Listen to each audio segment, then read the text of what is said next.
Hola, hola, ¿cómo va? Bienvenidos a nuestro espacio de entrevistas. Este es mano a mano para defender la República, para pensarnos no solo en lo parlamentario, sino con hombres y mujeres que tienen que ver precisamente con la democracia, en estos 40 años nada más y nada menos. Hoy vamos a hacer un ida y vuelta con el diputado Luis Giacomo, que además es médico psiquiatra, y vamos a abrir diferentes llaves. Muchas gracias, Giacomo. ¿Qué tal? Buenas noches.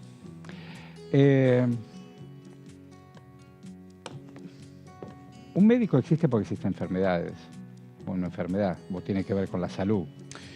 Bueno, desde el inicio de las primeras comunidades tribales, el hombre, frente a lo que desconocía, creó figuras que lo podían proteger, ¿no? Es decir, en un principio le daba estas responsabilidades a los elementos, ¿no? El trueno, la lluvia, de ahí surgían los dioses. Y había dos personas que a veces se configuraban en una sola, que era el médico y el sacerdote. A veces era el brujo o la machi, o quien reunía las posibilidades de entender esa relación con el más allá y al mismo tiempo de intentar curar, diagnosticar o curar las enfermedades que sucedían ¿Cuántos en la siglos tribu. pasaron para saber que cuerpo, alma, después se ocupará la religión, la filosofía, qué sé yo? Pero digo, además del corazón, pulmones y el resto de los órganos, también hay una psiquis. Hay algo que determina nuestro cerebro, nuestras conductas.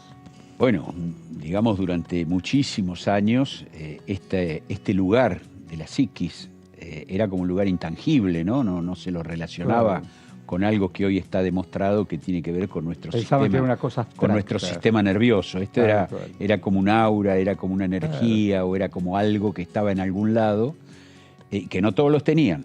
Las mujeres por ahí no lo tenían, o los indios no lo tenían, de acuerdo a determinados momentos en los cuales quienes definían quién tenía alma y quién no la tenía, tal cual, definían lo que era la posibilidad de ser humano o de ser un infiel o de ser prácticamente un animal, ¿no es cierto? Entonces la diferencia estaba, bueno, ya inclusive desde los griegos, yendo a otro tema, cuando hablaban del amor alto, que era el amor entre los hombres, inclusive el amor homosexual o el amor con los mancebos, que era un amor entre gente que pensaba, y el amor con la mujer era el amor bajo, porque estaba ubicada en otro aspecto. Ahora, ¿cuánto de eso lo seguimos trayendo hasta el presente, no? ¿Cuánto cuesta, por ejemplo, en estos días? Y acá el Congreso tiene que ver, y voy metiéndome de a poco en el Congreso, ¿cuántos años se tardó, no solamente leyes de la democracia, pienso, en el divorcio? Es decir, no nos queremos más, se terminó. Quiero abortar porque este hijo no fue deseado en nuestro encuentro de abrazo. Y se logró, pero se logró también en un sistema democrático y en el Parlamento. Bueno, yo creo que en este sentido yo me defino como una persona atea, como alguien no creyente o agnóstico, cualquiera de las definiciones. Es muy interesante porque el filósofo Michel Onfray dice que es tan poderosa la religión que a quienes no creen en un Dios los denomina por la negatividad. Ateos, no tienen Dios. No hay una palabra positiva para quienes no creen, ¿no? Se ocupó de todo eso. Y bueno, y las grandes religiones, básicamente las religiones monoteístas, las tres grandes religiones monoteístas, ¿no? El judío cristiano y el musulmán, han sido responsables en alianza con el poder de muchas situaciones que aún en el día de hoy son situaciones de armaron un país y un Estado. Exactamente. Está bueno que un hombre sea bueno y se ocupe de todos, pero tienen hasta un Estado. En una época los reyes compraban lo que se llamaba con las bulas y qué sé yo. Es muy importante el respeto por todas las religiones. Totalmente. Pero que al mismo tiempo exista también la posibilidad de que esté separado la religión del Estado, porque si no ahí es donde se complica la cosa, porque quien no la profesa pasa a ser un distinto, un alguien que en muchos casos hasta debe ser eliminado, ¿no? Yo digo, en esto de entras o no entras en el juego, son días de un gran vértigo político y estamos a tiempo de descuento de definir quién va a gobernar la Argentina en los próximos 4 años. Vos venís trabajando no solamente con fuerzas oficiales, sino también debatís con lo que se llama también oposición. Y de hecho, bueno, yo formo parte, he sido fundador de un partido provincial que Juntos Somos Río Negro, que gobernamos la provincia desde el 2012 y continuamos en la actualidad. De hecho, ahora en la última elección de este año, los rionegrinos nos han revalidado por 4 años más. Y bueno, en el caso mío, yo tengo la validez de mi mandato es hasta el 10 de diciembre, porque nos ha pasado lo que suele suceder con los partidos provinciales, claro, en las elecciones nacionales, donde no llevamos presidente nosotros. Entonces, en general, vamos con lo que se llama la boleta corta, y bueno, por 2 puntos o por 8.000 votos no llegué. Y fíjate vos qué paradoja, ¿no? Hubo casi 9.000 votos nulos, justamente porque la gente ponía la boleta completa de un candidato a presidente con nuestra boleta, en gran cantidad de casos. Pero bueno, forma parte de las reglas de la democracia que hay que respetar total y absolutamente. ¿Y hace cuánto estás, para aquellos que no te conocen tanto en la diaria, hace cuánto tiempo, porque vos sos médico, sos psiquiatra, cuándo te comprometiste a pleno con la política? Mirá, si comprometerse a pleno significa adquirir un compromiso, yo en los años 70, digamos, claro, en los años 70, en esos años yo era estudiante primero en La Plata, después en Buenos Aires de medicina, y ya desde los inicios de la facultad. ¿Naciste en Avellaneda? Yo nací en Lomas de Zamora, y después viví en Avellaneda toda mi adolescencia y todo lo que fue mi periodo de estudios, hasta que cuando después me recibí me fui al sur, ¿no es cierto? Ya hace 40 años de esto. Mira vos. Sí, transcurrí por estos lugares, digamos, pero los inicios de la política fueron en los años 70, concretamente, en los años 70, 71, cuando estaba en la universidad. ¿Y qué te interesó de todo eso? Bueno, era una Argentina que volvía a Era una Argentina de compromiso social. A ver, era una Argentina donde el compromiso social era fundamental y esencial, donde había una lucha contra una dictadura, que en definitiva, cuando uno después la correlaciona con lo que vino después, Onganía, Levingston, no era tan dura como esta otra dictadura, ¿no? Claro. Pero bueno, era una dictadura al fin y vivíamos ya desde chicos, yo vivía nunca comprendí, acostumbrado a Radio Colonia, ¿no? Y a lo que significaban los golpes. Somos una generación donde en plena dictadura nos hacían estudiar educación democrática e instrucción cívica, y este poder, por ejemplo, el parlamentario no existía nada, no existía libertad. Era una falacia decir, no. Y cuando decimos, por ahí todo es importante a veces decirlo en términos concretos de la cotidianeidad, ¿no? Tal cual.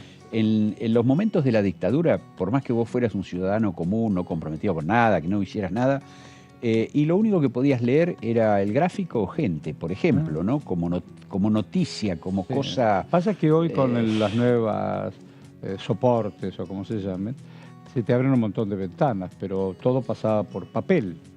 ¿Y a esto que te referís? Los diarios, había uno de la mañana y uno de la tarde que se llamaba vespertino. Pero revistas... Y uno a la noche. Vos sabés que yo mientras estudiaba en el secundario tenía un puesto de diario, y teníamos la quinta y la sexta. Vendíamos La Razón y Crónica. Pues yo trabajé muchos años, mis primeros años también en el Atlántico y en Crónica. Después terminé trabajando en Crónica Televisión un rato largo, incluso viéndolo a García, que había hecho algún convenio por ahí. Pero siempre te importó los muchos, los nuestros, la comunidad. Cuando digo nuestro, la comunidad. Cuando uno habla de nosotros, no salvarse solo, eso me refiero. Es que yo creo que esta era la visión que, por lo menos en mi juventud, tenía toda la juventud. Sí. Digamos, era la ilusión.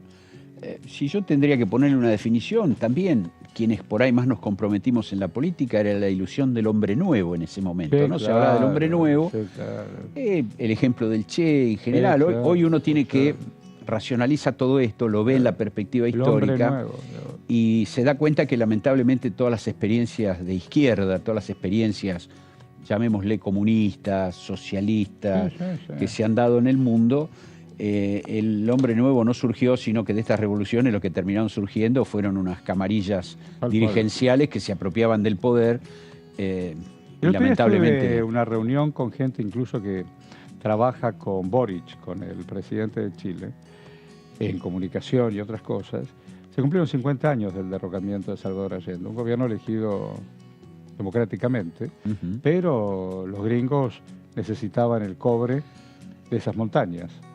Y Salvador Allende, te lo digo a vos que sos muy joven, los nacionalizó. Dijo, el cobre es de los chilenos. Y bueno, en Washington Pentágono y compañía se pusieron de acuerdo. Siempre hay genuflexos y cómplices de los golpes. Y además estaba presente, digamos, se quiso evitar la propagación de la experiencia cubana, la propagación del tema Vietnam, es decir, había todo un contexto. Claro, y siempre todo eso pasaba. Siempre las cosas, por eso cuando hoy hablamos de la política actual, siempre tenemos que ver el contexto internacional. Tal cual. Porque las cosas no pasan casualmente y en un solo país, sino que hay un contexto internacional que sigue determinadas tendencias. Bueno, el otro día le decía Massa, ministro, pero el candidato, le decía en Santa Fe a aquellos que lo estaban escuchando, el candidato opositor, en este caso Milei, quiere cortar relaciones con China y más allá de sus obsesiones con Latinoamérica, pero sobre todo con China, con Rusia, qué sé yo, todo el tema BRICS. El 65% de la economía santafesina va ahí. La economía, el señor que tiene soja o metal mecánica, lo exporta. ¿Qué van a hacer? A ver, nuestros principales clientes, Estados Unidos, la India, Total. Brasil, Total. Rusia, China. Total. ¿Qué van a hacer? Evidentemente tenemos que ser multilaterales. Acá no hay que encerrarse. Bueno, hay un mundo multilateral. Porque además el mundo del comercio, digamos, trasciende las cuestiones ideológicas de cada gobierno. Esto después es la libertad de cada gobierno de tener su forma de entender las cosas. Los tipos salían a navegar, a buscar, que no había hablar con Marco Polo, pero digo, los tipos salían a buscar otros horizontes. Y qué cosa también las trampas de la política.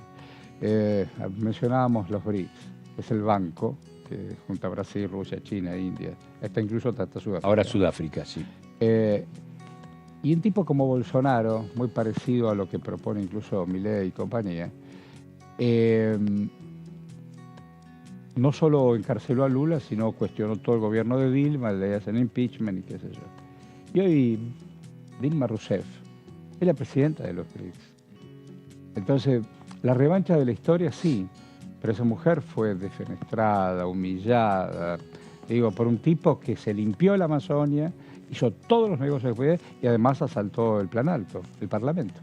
Bueno, y digamos, él en todo caso es una copia burda de Trump y del fenómeno trumpiano, ¿no? O sea, de lo que en Estados Unidos ha significado este republicanismo de ultraderecha, que de alguna manera lo tenemos hoy en España, a través de Vox, lo tenemos con Le Pen, lo tenemos con Giorgia Meloni, en fin, lo tenemos en Hungría. ¿Y qué significa, digo, para los más nuevos, que miran con atención a alguien a lo mejor que revolea una motosierra o cree que es león gritar o arrebatar con todo? ¿Qué significa la ultraderecha? Bueno, no, yo creo que lo que está sucediendo en la Argentina, como en otros países del mundo, es que la democracia, digamos, en estos últimos años, no ha podido dar respuestas a determinados temas que son centrales, que están en relación a las necesidades de la gente. Entonces, cuando la economía no puede dar respuestas, estoy hablando de nuestro país en este caso, ¿no es cierto? Pero ojo que si lo analizamos, esto es algo parecido en España, el surgimiento de Trump en Estados Unidos es justamente en función de todo lo que fue la destrucción de la industria, primero en Estados Unidos, porque las compañías, hoy las empresas son multinacionales, también en Estados Unidos son multinacionales, no son yanquis. Por supuesto, la espalda mojada la ponen los mexicanos. Entonces van y lo hacen en México, lo hacen en Camboya, lo hacen en cualquier lado menos en Estados Unidos, y eso dio lugar a que surja alguien con este populismo de derecha, digamos, ¿no? También en esto derecha-izquierda ha quedado desdibujado, porque hoy estas ofertas populistas emparentan a uno y otro sector. Yo creo que en la Argentina hay cuestiones que desde la democracia en estos 40 años no hemos resuelto, al contrario, algunas se han empeorado. Entonces surge la posibilidad, como sucede siempre en los procesos económicos sociales, que el malestar económico genera la desesperación, y la desesperación empieza a virar en la búsqueda de nuevas figuras. Entonces, todas las últimas elecciones que ha habido, incluso en nuestro país, han sido más que nada en contra de. Es decir, bueno, esto no me gustó, fracasó, no anduvo, es entonces una opción, no una elección. Voy a elegir al del otro lado, y después voy a elegir al del otro lado. Y de repente surge... Elegir es otra cosa. Una tercera, surge una tercera opción que tiene, digamos, viene adornada primero de todo un proceso de invasión a través de las redes sociales, todo un proceso de técnicas de manipulación de las personas a través de las redes sociales, y entonces aparecen consignas muy atractivas generalmente que obnubilan la visión y generan una una cuestión fantasiosa. Por ejemplo, cuando hablamos de dolarización, ¿qué significa? ¿De qué me estás hablando? No hacemos el análisis de que en definitiva... Gano 100 lucas, no voy a ganar 100.000 dólares. Exactamente. El análisis tiene que ser cuánto gano yo en paridad, en todo caso, con la moneda que es la base de la, digamos, de la economía en este momento. Me dan un plan de 50 lucas, vas a recibir 50 pesos. Entonces, la idea obviamente aparece como algo muy atractivo, la posibilidad de tener un valor. ¿Por qué? Porque la moneda es uno de los valores que hacen a la identidad de las personas. Es decir, hay un tema que es muy interesante, lo estudia la psicología, los suicidios. Hay estudios hechos respecto de suicidios en adultos, generalmente en hombres durante muchos años, porque eran los hombres los que estaban a cargo de toda la cuestión de la economía, donde empieza a aparecer como una motivación, más allá de las depresiones propias de las personas que tienen lo que se llama una depresión endógena, ya hereditaria, con otro tipo de problemas. La depresión y el suicidio inclusive surgía a través de la quiebra económica o a partir de una quiebra económica. Era por más que en los sentimientos, si se le consultaba, ¿no? Se hacían encuestas y decían, bueno, ¿qué es lo que más a una persona la podía hacer sufrir? La respuesta era la muerte de un hijo. Pero la realidad era la quiebra económica, porque la quiebra económica significaba la quiebra del individuo, lo rompe al individuo, lo deja fuera del marco social, le hace perder la sensación de virilidad o la sensación de proveedor o todas estas cosas que vienen todavía muy ancladas a lo que es la autopercepción, ¿no es cierto? Entonces, fíjate qué importancia tiene el tema de la moneda como algo que te da estabilidad, te da seguridad. Vos decís, bueno, gano poco, gano mucho, pero gano esto que me sirve ahora y me sirve dentro de un año. Hoy no me sirve. Aprendimos demasiado, porque más allá de la noche oscura de la dictadura, que después también vamos a hablar sobre los negacionistas, tuvimos la mentira de los 90, la mentira porque la mitad de la Argentina quedó fuera. Tuvimos la bomba del 2001, tuvimos el 15 y el 19. En esto de la montaña rusa, me entra plata, se va. Pero no es que me entra solamente, pierdo trabajo, ni hablar de la pandemia. Estamos hablando de ciclos económicos. Bueno, es que justamente los ciclos económicos, que en la Argentina son ciclos de crisis, ¿no es cierto? Si la crisis económica, la salida, son los que también han determinado la desesperanza de la gente, o el escepticismo de la gente, o la búsqueda de otra alternativa que diga algo totalmente distinto. Tal cual. ¿Y a vos cómo te fue? Bueno, a mí como profesional, es decir, esto es interesante el tema, porque vos me decís, bueno, yo durante lo que fueron los 90 como profesional, ¿qué hiciste? No me fue mal, desde el punto de vista de mi ejercicio liberal de la profesión. Claro, tenías pacientes. Es más, pude viajar, viajé prácticamente con el 1 a 1. Claro, tenías pacientes, pude trabajar, estuve en España, estuve en México, estuve en muchos países, inclusive en relación al trabajo. Pero cuando volvías te encontraste con un país devastado. No, lo que pasaba era que, bueno, esto me sucedía a mí, ¿por qué? Porque era un joven, era un profesional y tenía una profesión demandada y ahora, ¿qué sucedía con la mayoría, digamos? ¿Cuál te pasaba alrededor? ¿Cuál es la mayoría productiva de nuestro país? Las pymes. Claro. Es el comerciante, el pequeño empresario, el pequeño productor, el mediano productor, digamos, el que vende, el que compra, el que produce. Ahí es donde se partió todo. En los 90, digamos, destruyó las bases de la Argentina industrial que veníamos edificando desde los años 40. Al final fue el gobierno de Macri. Más allá de la deuda brutal que... A ver, esa falacia de la Argentina rica de los principios de siglo, del siglo pasado, era una Argentina de algunos ricos, no una Argentina rica. Los dueños de la vaca eran esos. Exactamente. Entonces, los inmigrantes, nuestros abuelos, bisabuelos, pusieron el cuerpo en el campo, en la ciudad, donde pudieron. Bueno, pero acá hay que preguntarse también, por eso digo, las cosas se abren y empiezan a surgir tantas preguntas, ¿no? Nuestros padres, o nuestros abuelos, inclusive los que inmigraron y vinieron a la Argentina, hicieron la América trabajando. Totalmente. Entonces, hoy yo creo que nos tenemos que plantear en la Argentina que frente a esos espejitos de colores y a las cuestiones de los ajustes y a las cuestiones de, digamos, que nos están proponiendo, tenemos que pensar en la mayor productividad y tenemos que pensar en el trabajo como un nuevo motor de riqueza para la Argentina y para los argentinos. Hoy hablaba, no sé, la producción, fundamentalmente. Sí, pero digo, hoy con la tecnología, una cosa era la máquina donde vos apretabas un tornillo. Hoy, si no vas por la informática o algo parecido, quedaste afuera.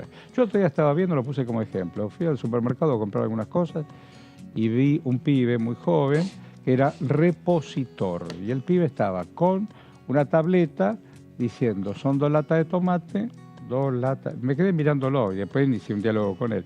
2 latas de tomate. Si no está en este depósito, pero todo se lo decía la tableta. Él sabía comprender eso.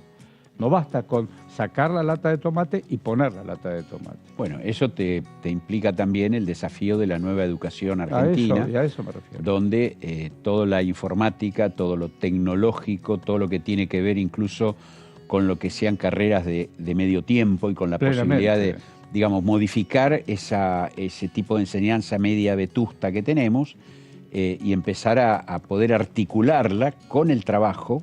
Así es. Y con la universidad, para el caso de aquel que quiera tener una continuidad. Cuando empezaste a trabajar, ¿solo trabajaste primero de médico o hacías otra cosa?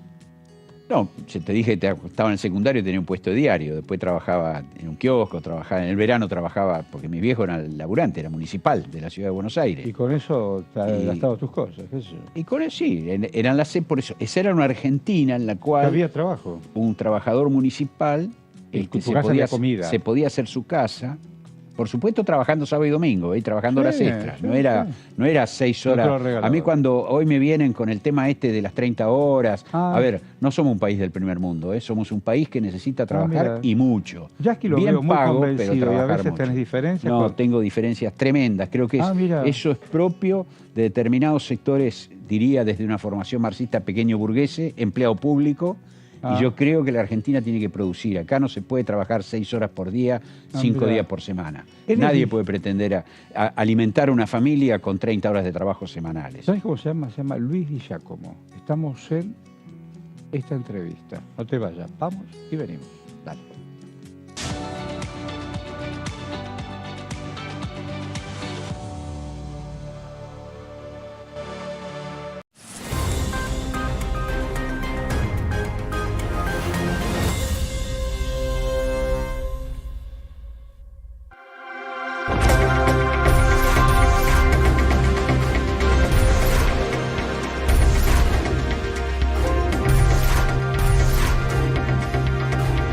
Ellos son tu voz en la tercera edición. DTV, el periodismo en el Congreso.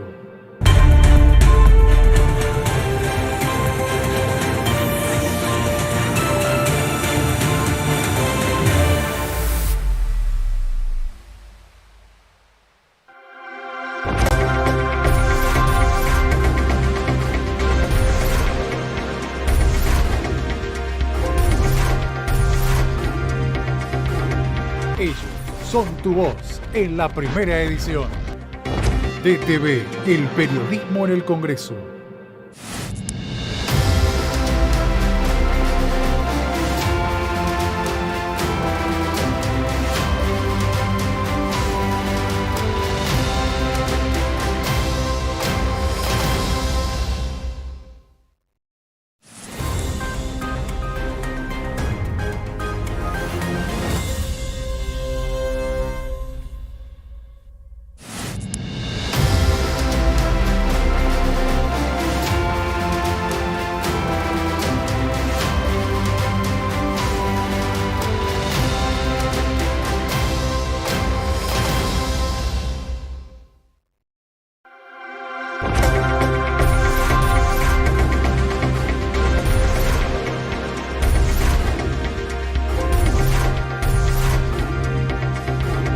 Ellos son tu voz en la primera edición.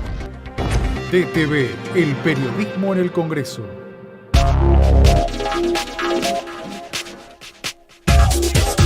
DTV es información, es diálogo, es análisis. DTV es federalismo, libertad de expresión, pluralidad de voces. DTV es todo lo que un país en democracia tiene que ser. DTV es tu voz en el Congreso. Este 2023, seguí eligiéndonos. DTV, el periodismo en el Congreso.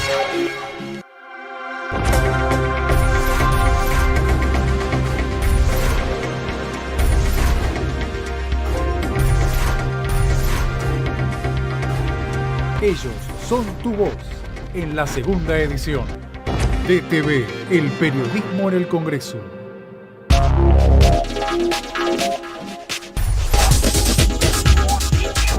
Mundo Villa, martes 23 horas.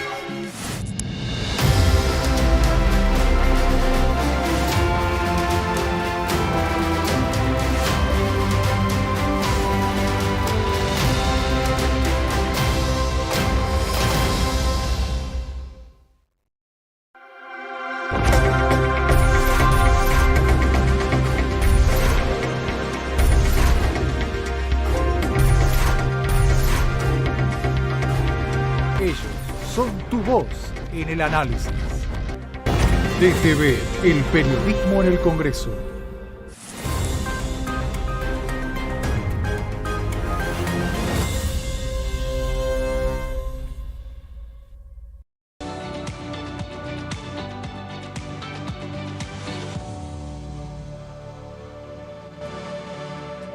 Bueno, aquí estamos. Gracias por acompañarnos. Bueno, se vienen horas de debate, de balotaje. ¿Cómo lo estás viviendo como ciudadano? Vos sos ciudadano todo el tiempo, sos un hombre de compromiso, pero ¿cómo lo estás viviendo? Bueno, uno tiene que hablar desde el lugar, tiene que tener la honestidad intelectual de hablar desde la posición que tiene, por empezar, porque si no estaría engañando a la gente. Yo pertenezco a un partido provincial, pero acá estamos ante una situación en la cual hay una opción entre dos proyectos. Yo soy de los que piensan que hay que optar por alguno de los dos proyectos, o en todo caso, el ciudadano también tiene derecho a votar en blanco si cree que ninguno lo satisface en absoluto. Lo que sí creo que tenemos que medir también es qué pasa si triunfa un proyecto u otro proyecto. Y ahí es donde también lo del voto en blanco, por ahí, creo que hay que hacer el esfuerzo de definirse en uno u otro sentido. Pero bueno, está el derecho y está lo que se puede hacer en función de eso. ¿Cuáles son los dos modelos en pugna? Mirá, los dos modelos en pugna son el modelo de Massa, al cual yo adscribo, tengo que decirlo. Ahora, digamos, en esta opción que hay entre las dos cuestiones, nosotros hasta ahora íbamos como partido provincial sin un candidato en sí, no apoyamos a nadie en particular, pero creo que es el modelo de alguien que tiene... creo que yo podría hablarte desde varios puntos de vista. Vamos a hablar desde la cuestión de la gestión, desde la gestión de la política de la gestión, desde la cuestión ideológica y desde las cuestiones personales, que en este caso adquieren una singular importancia. Desde las cuestiones ideológicas, un sector como es el de Massa es un sector que tiene que ver con la Argentina de centro, con la Argentina productiva, con una Argentina... ¿Lo ves muy desarrollista? Bueno, con una Argentina desarrollista. Digo, esa la de Frondizi que soñaba. Digamos, en esa cosa multiforme que es el peronismo, o que es el mismo radicalismo también, ¿no es cierto? Néstor era muy parecido a esto. Pero que está muy ligado a la cuestión de la producción y de la productividad. Así es. Entonces, mi primera convicción en este sentido, y por eso también mi apoyo fuerte a Massa, es que Massa no es el cristinismo. Ya ni siquiera hablo del kirchnerismo, hablo del cristinismo. Massa seguramente no es el camporismo. Porque ahí después, en todo caso, puedo comentar por qué digo estas cuestiones. Massa más bien representa a sectores de lo que puede ser la alianza de clases en el país, entre los sectores empresariales, los sectores de la producción, los sectores del campo, de la ciudad, los grandes, los pequeños, es decir, todos los que tenemos que hacer. Acá no hay que demonizar a las grandes empresas tampoco. Creo que ha sido uno de los grandes errores que se han cometido en estos últimos años, donde por echar a Galperín, parece que acá tener plata era malo, entonces todo aquel que tiene una posición de este estilo era demonizado. Yo no estoy de acuerdo con eso. Yo creo que Massa es alguien que de alguna manera trata de reunir a todos los hablando de esa mesa de unidad nacional. Bueno, lo está diciendo y yo creo que aparte él lo va a hacer. Después cuando hablamos de lo personal creo que ahí podemos entrar. ¿Estás convencido que lo va a hacer? Estoy convencido que lo va a hacer. Desde el punto de vista ideológico estamos hablando de un proyecto imbuido de una ideología que tiene factores progresistas, factores, como digo, democráticos, profundamente democrática, republicana, y del otro lado hay un conservadurismo extremo, un conservadurismo viejo acá, porque lo que aparece como supuesta idea nueva, estamos hablando de ideas del 1700 y pico, estamos hablando, son de 1600, estamos hablando de ideas que desde el punto de vista de lo económico, desde el punto de vista del individuo, están negando la comunidad. Es decir, están poniendo la individualidad en un nivel tal que niega la posibilidad de la comunidad. Y los seres humanos desde que se Arrancamos hablando de la tribu. Hablamos de la Claro. tribu. Claro. Desde que se juntaron en tribu, de que varias tribus conformaron Sí, una sí. primera comunidad, Sí. lo primero que hicieron, ¿sabes qué? Generar el Estado. ¿Qué significa eso? Que haya un grupo dentro de Que esa los organice. representación de Sí. gente que organice. ¿Por qué? Para no matarse entre ellos. Totalmente. El hombre es el lobo del hombre, dice el filósofo. No sé, no está tan equivocado. Entonces, esa supuesta cosa que el individuo librado a la espontaneidad y a la libertad absoluta se transforma en alguien moral, te diría que es al revés. El individuo ahí es donde cae bajo la seducción de la inmoralidad de tener poder, de poder tener un poder absoluto y de poder someter al tengo otro. más Y de que poder vos. esclavizar al Y otro. decido por Esta vos. es la historia de la humanidad, aparte. Además, Eso- es la antilibertad, porque yo Entonces, decido por vos. Por eso digo, detrás de esa engañosa denominación de libertad se esconde un conservadurismo realmente muy atávico, muy antiguo, muy que lo hemos, creo yo, que los consensos de nuestra sociedad lo ha superado. Esto por un lado. Y después entramos en el plano de lo personal también, es decir, creo que Massa es un hombre, por supuesto uno lo puede discutir, uno puede estar de acuerdo, estar en absoluto desacuerdo, pero es un hombre con experiencia de Estado, con experiencia de gestión, Sí, claro. con experiencia y con posibilidades y capacidades de negociación y de búsqueda de consensos y diálogos, que hoy son el elemento fundamental, porque de la crisis se sale o a través de la guerra, la explosión y la destrucción Sí. total, o a través del consenso, el diálogo y la búsqueda de una salida entre todos. Creo que Massa es ese hombre que tiene la personalidad para poder hacer lo que tiene que hacer y lo que seguramente a partir del 10 de diciembre, si es presidente, Vos va lo a poder tuviste hacer. acá como presidente de la Cámara. ¿Cómo fue eso? Bueno, yo ahí es donde adquiero, tengo en la relación con él, la observación directa, Sí, claro. la posibilidad de compartir muchas horas y muchas cuestiones que hemos ¿Y cómo hecho. lo viviste eso? Como alguien que siempre estuvo dispuesto a poder conversar y negociar. Ah, mirá. Es decir, la esencia del parlamentarismo. El parlamentarismo es la Claro. negociación. Hablar, El claro. parlamentarismo es, lo vemos en Europa, que es mucho más avanzado, es el lugar donde se cambian las figuritas. Esto no está mal cambiar la figurita, no está mal decir yo te voy a apoyar pero a cambio de esto. ¿Por qué? Porque cada uno representa un sector de interés, cada uno... Claro. Entonces, a mí me ha tocado ir a defender a las empresas de mi provincia o defender al Estado provincial hiciste. e ir a pedir tal y cual cosa y conseguirla. Ah, mirá, qué Y, bueno. Pero, a ver, conseguirla siempre también en función de, bueno, si vos querés que yo te apoye, vos me tenés que apoyar a mí. Esto Ese es el sí. parlamentarismo, no hay que tener vergüenza. Esto de pasa eso. A ver, acá. los modelos extremos que en la Cámara se ubican justo detrás mío, ahora en esta disposición en la cual detrás mío tengo a los libertarios y a la izquierda trotskista de la Argentina. La izquierda de la Argentina, en la medida que sea trotskista, es tan cerrada sobre sí misma, tan ombliguista de sí misma y de su propia idea, que por supuesto siempre va a ser lo que es y no se plantea el poder como posibilidad. Esta es una realidad. Inclusive hoy en día, en vez de ser quienes puedan cosechar el descontento, como suele suceder en el mundo con las izquierdas socialistas, con las izquierdas de otra característica. Y esto no es nuevo, porque yo de cuando Bueno, lo militaba vemos en la en universidad, España. A ver. los troscos, como les decíamos, eran los tipos que eran... Vos tenías todos los tipos que militaban, que la peleaban, la JUP, los radicales, la Franja Morada, los organismos de base, lo del PRT, lo de la guerrilla, todo, era toda una cosa... y estaba la UJS, eran los troscos, ¿no? Eran los tipos raros, que inclusive estaban los posadistas, estaban todos, se dividían, se subdividían, parecían como las células, ¿no? Se van dividiendo cada vez más. Bueno, es una ideología cerrada sobre sí misma que no tiene mayor posibilidad de salida. Del otro lado está la posibilidad del consenso, la posibilidad de decir, bueno, salgamos dialogando. Eso es el parlamentarismo. Y yo creo que Massa tiene esa capacidad. Por supuesto, alguien con todos sus problemas, con todas sus cuestiones, las cuales uno puede cuestionarle miles de cosas. No, yo en esto creo que aparte justamente uno tiene que cuestionar, ¿no? Nadie es perfecto, desde ni el nadie otro es un lado, dios. ¿qué No hay que hay? endiosar a nadie tampoco, digamos. Y desde el otro lado, ¿qué hay?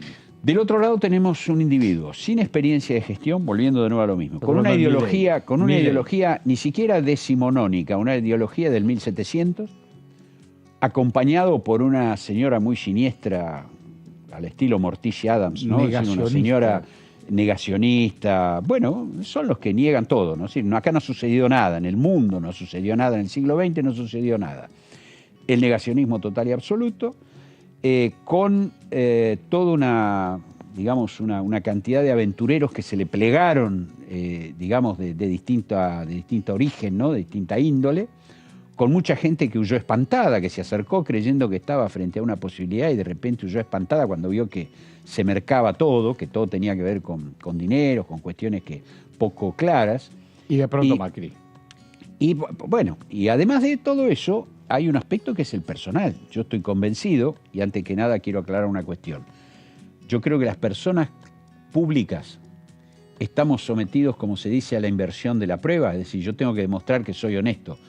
Un individuo privado... Bueno, viste que la jueza electoral, yo sé a qué te estás refiriendo, todos debieran pasar por un examen psicofísico.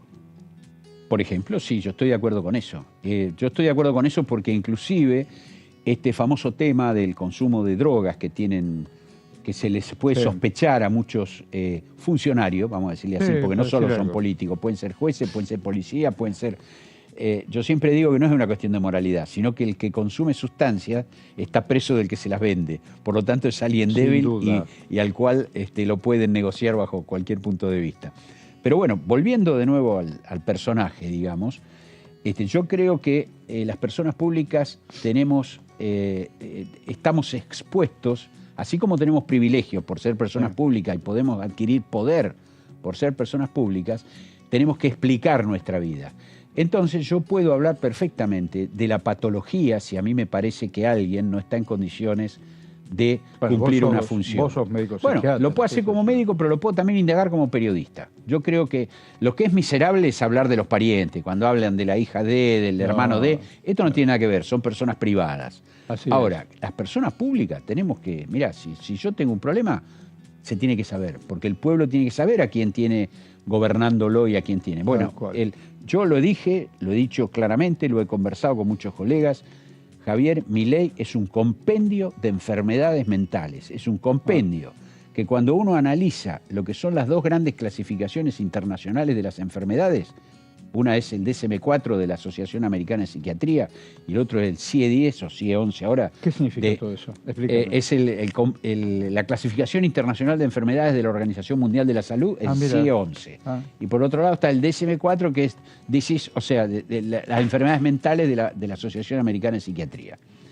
Hacen descripciones de enfermedades y le ponen nombre y apellido. Cuando uno analiza todo eso encuentra en este personaje características propias de un arco muy amplio de posibilidades de patologías serias que hablan de un hombre desequilibrado, de un hombre que camina al borde del abismo en su sentido de equilibrio mental. ¿Por qué nos desequilibramos los seres humanos? Bueno, puede ser por la experiencia, o sea, en esto contribuyen cuestiones genéticas, que pueden existir, contribuyen cuestiones fundamentalmente y muy fuertes, todas las cuestiones de crianza, todo lo que tiene que ver con la experiencia, la experiencia de la vida de cada uno, donde uno, a partir de sufrir traumas de la infancia, los vínculos tóxicos, vínculos negativos, es decir, hay toda una experiencia que van conformando, van estructurando una personalidad. La personalidad se va construyendo y se termina de construir recién alrededor de los 25 años, 20 años, digamos, como algo más o menos solidificado. Si esa construcción, en el medio de esa construcción hay hachazo, bombazo, violencia, abuso, bullying, y después entonces lo demostrás con todo eso. Bueno, yo nunca vi, salvo las películas de terror que me mostraban, alguien que con una motosierra salga a matar gente o a recortar algo. Por eso digo, lo grave de esto, ¿sabes cuál es? Que no se trata, porque si esto fuese una mise en scène organizada para vender el producto, yo estaría de acuerdo. Pero acá estamos hablando de alguien que insulta permanentemente a todos los que no son como él o los que él cree que están todos absolutamente equivocados, que insulta, que ataca a las mujeres, que es violento con los que tiene alrededor, que no tiene amigos, que los amigos y colegas que lo acompañaron huyeron despavoridos, todos. Bueno, habla con el perro, eso es que clona. Bueno, eso es otro tema que lo ubica en una cuestión rayana con la cuestión delirante. Es decir, estas son cuestiones que, a ver, estamos hablando de quien puede ser presidente de la Argentina. Estamos hablando con quien puede ser presidente de la Argentina, se maneja con medium, con... realmente... Bueno, vos que sos médico en esto del tráfico de órganos y todo, es una locura eso. Bueno, el extremo economicismo lleva a deshumanizar a la persona. Porque Sin entonces duda. todo es una cuestión de costo-beneficio, pérdidas y ganancias. Los que tienen esta cuestión del economicismo extremo, llega un momento en el cual terminan despreciando lo que es el ser humano en sus necesidades básicas. Por eso él habla de que la justicia social es un engendro y es algo que es una estafa. Por eso él habla de no reconocer nada, porque detrás de todo esto después hay una personalidad muy, muy regresiva, ¿no es cierto? Muy, muy despreciativa de todo el que es distinto, de todo el que puede tener un problema o que puede tener una elección diferente de vida, de cualquier estilo, ¿no? Voy a traerte, después vamos y volvemos. Vos trabajaste mucho con el tema de la discapacidad. Mucho, mucho. En toda la... Más, manejaste el tema de la comisión desde lengua de señas hasta otros. Contale a aquellos que no se acuerdan qué hiciste en la comisión. Bueno, lo que yo hice, y acá voy a hablar de la casta política. Dale. Porque lo que yo pude hacer, que soy un humilde diputado de provincias, y que sin poder real, digamos, porque no tengo el número que me pueda respaldar y tener atrás 40, 50 diputados que me puedan dar poder, lo pude hacer porque en la comisión trabajamos codo a codo, mano a mano y corazón a corazón con diputados de todas las clases Qué políticas, bueno, de todas las provincias, de todos diputados amarillos, azules, verdes, del PRO, del PJ, de los partidos provinciales, y lo trabajamos desde un punto de vista de comprender fundamentalmente que acá el protagonista era el otro, y el otro era justamente las organizaciones de familias o de personas con discapacidad, y pudimos trabajar y avanzar en muchísimos temas. Entonces, acá es donde yo un tipo como Milei lo veo muy cómodo en Esparta. Si el chico nace con el pie torcido, no va a servir para guerrear, lo tiramos por la montaña y mejor lo matamos. Y hacían eso. Esta es la realidad. Hacían Esta eso. es la realidad. Hay una expresión que cuando nosotros éramos pibes se trabajaba mucho, que era la palabra salud pública. Era la salud pública.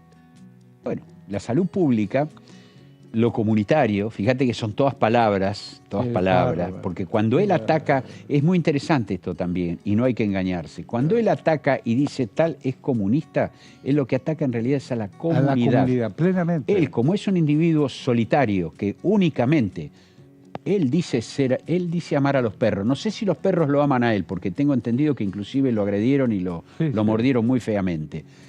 Pero él dice amar a los perros, ¿no es cierto? Bueno, El hombre que amaba a los perros es una novela que recomiendo. Yo también te la recomiendo. De Padura, de un cubano, que es la historia de Mercader, del tipo que mató a Trotsky. Mira vos cómo se van emparentando las cosas. No, pero aparte... Pero bueno, él está solo como un perro. Y está con los perros. Perros que no quieren, porque Bueno, cada uno tendrá su mascota y la quiere. Entonces él en realidad lo que ataca es la comunidad, porque no la entiende. Él no entiende esto de la familia, no entiende la familia, la comunidad, todas estas cosas escapan a su entender. Bueno, Vamos a dejar a nuestro país en manos de esa gente. Tiene a una hermana, qué sé yo. Bueno, pero también con una relación rara, ¿no? Donde la hermana no habitual, ni siquiera es mi hermana, el jefe, ni siquiera es la jefa, es el jefe. A ver, cuando un hombre tiene que recurrir a cuestiones publicitarias para decir que tiene una novia y cuestiones por el estilo, estamos complicados. Es porque está todo muy complicado, está todo muy, muy coacheado, digamos. ¿Cuándo te recibiste de médico? ¿Cuántos años tenías? Año 78 me recibí. ¿Qué año? Mundial. Y los milicos acá adentro. Exactamente. ¿Y a quién atendías? Bueno, yo trabajaba en el hospital de Lanús, el hospital vecinal de Lanús. Era muy importante el hospital de Lanús. Sí, y después me vine porque no se podía. Vos sabés que un día cuando llegaron los milicos, yo vivía cerca, en Avellaneda, cerca del hospital, lo que era el Finoquieto, lo que era el Perón y el Evita, ¿no? Los dos hospitales, uno en Lanús y el otro en Avellaneda. Fabulosos hospitales. Te das cuenta que hubo un país, ¿no? No, claro, por eso te digo, es un tema, uno no lo puede negar. Hubo un país. Bueno, ahí había equipos de salud mental de nivel internacional. ¿Y ahí decidís hacerlo? Estaban Barenblit, estaban tipos de primerísimo nivel internacional. Llegaron los milicos en el 76, promediando el año 76, fue el director del hospital y le dijo, mañana se van todos. ¿Todos? ¿Cómo? No, mañana el servicio no existe más. Porque si no se van yo no te puedo garantizar la vida. Así el director de que en ese momento, ¿sabés qué hicieron? Se tuvieron que ir a Europa, a los que no persiguieron. Y con los pacientes se tuvieron que ir todos, quedó todo en banda. Desarmaron desarmaron los servicios de psiquiatría, de psicología, de salud mental, Claro, porque claro, era- son lugares donde te era invita peligroso. a pensar, donde Claro, vos tenés era que, peligroso.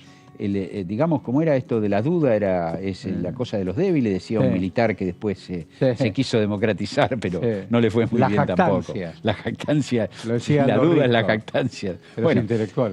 en esa época esa era la realidad, entonces no había posibilidad de que estudies o de que hagas, a mí siempre me interesó la psiquiatría, la ¿Pero psicología. tu viejo ¿no? tenía algo que ver con todo eso o no? ¿Eh? ¿Tu papá era médico o algo parecido? No, mi papá era albañil. Era albañil y trabajaba en la Municipalidad de Buenos Aires, por eso te digo, mi papá hacía... ¿Y la casa la hicieron? Ponía adoquines, arreglaba calles. ¿Y sí. tu casa la hizo el papá, no? La hizo mi viejo maravilla. con otros... mi Otros viejo, tanos. ¿qué hacía? A ver. Se juntaban los italianos, los parientes y los amigos, y sábado y domingo venían a ayudar a hacer la casa. Es Después cuando maravilloso. iban, otro sábado y domingo, iban a llenar la losa, que se llamaba en ¿Y ese en momento. esa casa vos yo viviste? trabajaba, te cuento, porque ahora cuando... Subime el balde. Sí, lo veo a todo con la maquinita, viste que está toda la maquinita de mezclar y toda esa cosa. En ese momento el pastón era toco a pala, viste, tenías que poner las mezclas de la arena, hacías la vos? cal y el cemento. ¿Eso lo hacías vos? Era un laburo. Y era esto el balde, ¿no? Subir el balde, tirarme los ladrillos. Era todo trabajo manual, absolutamente. Y digo, ¿vos dormiste en esa casa? Sí. Bueno, mi viejo hizo la primera casa en Turdera, una zona que queda más lejos de Lomas de Zamora, por ahí, por eso yo nací en el Hospital Gandulfo de Lomas. Hizo ahí su primera casa.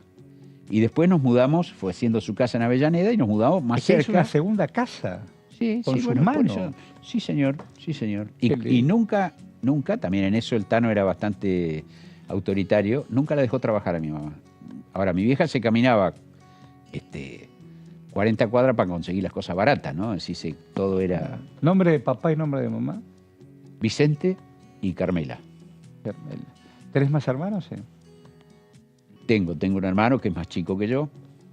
¿Es decir, se dedican también a la política? No. No, él se dedica, no se ha dedicado a la política, es más familiero, él tiene él nos contacta con todos los tanos, con toda la familia, se dedica ¿Cómo más a esas uno cosas. puede sanarse si tiene desequilibrios psiquiátricos? Que no sean, además de lo químico, que tener una pastilla o qué sé yo. ¿Cómo se hace? Yo te diría ¿Cómo que es ayudas? fundamental, ¿Cómo ayudas? la terapéutica. La terapéutica expresiva, la terapéutica de palabra, la terapéutica, los trabajos. Mira, yo en general no internaba casi a nadie de mis pacientes, casi nunca mirá. tuve necesidad de internar pacientes y utilizaba muy pocos remedios, porque yo trabajo una técnica llamada psicoterapias cognitivas conductuales, cognitivas comportamentales, que trabaja combinado con fármacos y está demostrado que cuando uno combina la terapia con el fármaco, hay que dar mucho menos pastillas. Ah, mira qué Entonces, bueno. ahora, ¿esta terapia qué incluía? Las sesiones de terapia, sí, pero también incluía el grupo terapéutico. Ah, También trabajaba. incluía salir, por ejemplo, hacer cineterapia, hacíamos sesiones de cine, hacer expresión corporal, por eso hice teatro, por eso trabajé muchos Qué temas bueno. relacionados al psicodrama también. Es decir, vos tenés que generar una empatía y una relación con el otro, y a partir de ahí hay cuestiones que te pasan por lo físico, por entender, digamos, que el ser humano necesita no solo hablar, sino la posibilidad de expresarse físicamente, la posibilidad de practicar un deporte, la posibilidad de divertirse. Vuelvo a Y la todo, política. hay que trabajar todo eso. ¿Qué le pasó a la Argentina que recurre a determinadas enfermedades y depresiones económicas y sociales? Porque los que se quedan en banda, se quedan en banda. Y después volver, la crisis del 2001, es decir, en el 90 se quedó la mitad en banda, gastaron las indemnizaciones y empezaron a circular en la vida como pudieron. El 2001 igual, y en el 15-19 no hubo plata, y hoy por hoy la mitad de la Argentina para comer, hasta para comer tiene problemas. Bueno, además nosotros tenemos un problema hoy en día y es que la muy poderosa industria farmacéutica incita a que todas las soluciones pasen por las pastillas. Ah, Entonces, hoy si vos ves la televisión, tenés propaganda de infinidad de medicamentos Sí, para yo dormir, entiendo para eso. despertarte, todos Para naturales. dormir y A para ver, despertarte. todos naturales, todos te hacen, porque te ponen el de venta libre, después está el otro, el que es más más caro, complejo. pero te ponen el de venta libre, pero todo entonces vos, algo para la energía, algo, no te dicen, a ver, yo siempre pongo pero como todo eso ejemplo, es anata. No, no es sanata, es peligroso. Son Ah, medicamentos mirá. que terminan, en muchos casos, por ejemplo, todas las benzodiazepinas, los tranquilizantes, los ribotriles, los Alplax, Sí, eso te- los lexotaniles, los antiguos Valium, son todos adictivos. Entonces, ¿Y no lo puedes largar después? hoy en No. día, no, es muy difícil. Las personas grandes después no lo pueden porque si lo quieren largar no pueden dormir, se ponen más nerviosos. Hay que hacer todo un tratamiento de deshabituación. Mirá. Por eso muchas veces hablamos de droga y pensamos en la droga, en la cocaína, la No, marihuana. no, no. Y hay que partir de la base de que los fármacos, los psicofármacos y el alcohol son los elementos, y el Decime, tabaco, ¿no? ¿y en la Son- pandemia qué nos pasó? ¿Nos sacó mejores, peores? ¿Cómo No, nos se incrementó mucho el consumo justamente de todo tipo de sustancias, ¿no? Es decir, Eso pasó. el aislamiento, ahí perdemos de nuevo, fíjate vos, cuando la comunidad deja de accionar y deja de estar la posibilidad del intercambio social, deportivo, cultural, la persona se empieza a encerrar y empieza a mirar alrededor y empieza a buscar algo para entretenerse? entretenerse o para calmarse o para despertarse, y ahí empieza con el consumo de cuestiones químicas o de cuestiones ligadas al ¿Cómo te juego, a la llevaste con la ludopatía. pandemia y el Congreso, que tenías que hacerlo todo en vía remota? No, yo venía, como era presidente de bloque, de interbloque, venía a todas las sesiones, por supuesto, después todo lo otro era remoto, era un tema, Claro, lamentablemente estabas en la oficina y hacías perdimos un año y medio de teoría, porque estábamos ahí a través de las pantallas, ¿no es cierto? Como le pasó a todo el mundo. Pero bueno, yo viajaba, por eso me contagié y por eso estuve muy mal, estuve internado. ¿Estuviste difícil? Estuve con COVID durante un mes internado muy gravemente. ¿Y la con pasaste mal? Sí, Es inclusive. decir, no podías respirar hondo. Y ahí me ayudó mucho mi profesión, porque ¿Por yo qué? trabajé siempre en las cuestiones de relajación y todo este tipo de cosas, y cuando me amenazaban de llevarme a terapia, que ahí sabía que iba A intubarte. a intubar y todas esas cosas, optamos por un tratamiento que era una escafandra que insuflaba presión, digamos, quedaba como un buzo Sí. durante varias horas, 8 horas por día, con ese aparato que me insuflaba aire mecánicamente. ¿Y eso Bueno, pasó en la tuvo- Patagonia o en Buenos Aires? Eso en Patagonia, lo hice allá lo que tiene la... Parece tan lejos y fue todo tan cerca. Fue acá nomás, Acá nomás. Y se salía a los balcones a aplaudir Sí. y después se olvidaron. Y bueno, uno trata de huir. A ver, esto es como cuando uno ve las guerras, ¿no? En el momento del Tratás de pánico no y después recordar. pasó al otro día, todo el mundo sale a festejar como si no hubiera pasado nada, porque uno trata de escaparse de la muerte, ¿no? De lo Claro, que y te significa salvás también de la esa angustia de manera. la muerte, ¿no? ¿Cuál es el proyecto que, más allá de lengua de señas, que ahora casi cerrando tu gestión como diputado, estás orgulloso de haberlo logrado? Bueno, haber acompañado. Uno que logré fue la ley ovina. La ley ovina es una ley que se ¿qué es prorrogó eso? por 10 Contanos. años más, el Fondo de Recuperación de la Actividad Ovina. Eso que para la provincia vino Para toda la bárbaro. Patagonia vino muy bien, pasó de 80 millones a ¿Y de 1.400. qué se trata? Y es un fondo, la ganadería ovina estaba en descenso, ¿no es cierto? Es decir, en toda mira. la Patagonia hasta el 2006, 2005, 2006, y ahí se pensó en armar un fondo de recuperación Y así que fue. se le da, es federal, se le va dando a las provincias, Qué bueno. y las provincias arman programas, Prolana, programas por carne, Qué programas bueno. mejoramiento de predio, todo ese tipo de cosas. Y ahí se empezó a recuperar la ganadería ovina en la Muy bien. Argentina. Y bueno, ese creo que como logrado. Ahí está. Y también lo logré porque lo fui hablando con todos los diputados de la Patagonia imagino. y de distintos partidos y me apoyaron y pudo salir, pudimos Ahí negociarlo, va. lo hicimos salir por el Senado, después lo tomamos nosotros, hicimos todo un tema político. Quiero agradecerte, felicitarte, desearte buena vida. ¿eh? Y aquí estamos, en Diputado TV. Muchísimas Es lo que gracias. intentamos. Yo soy muy agradecido, siempre digo, de la política porque me ha permitido, digamos, poder hacer cosas, poder transformar la realidad. Y lo único que tuve siempre cuidado es una de las cosas que me dijo mi hijo hace unos años, el mayor de mi hijo, ya tiene como 40 y pico de años largo, ahora me voy a ir a cenar con él, me dice, no me arruiné el apellido, me dice. Ah, mira. Gracias, Giacomo. Hasta luego. Y gracias a vos. Gracias. Estamos reencontrando donde me encuentres. En entrevistas y en Diputado TV. Chao, buenas noches.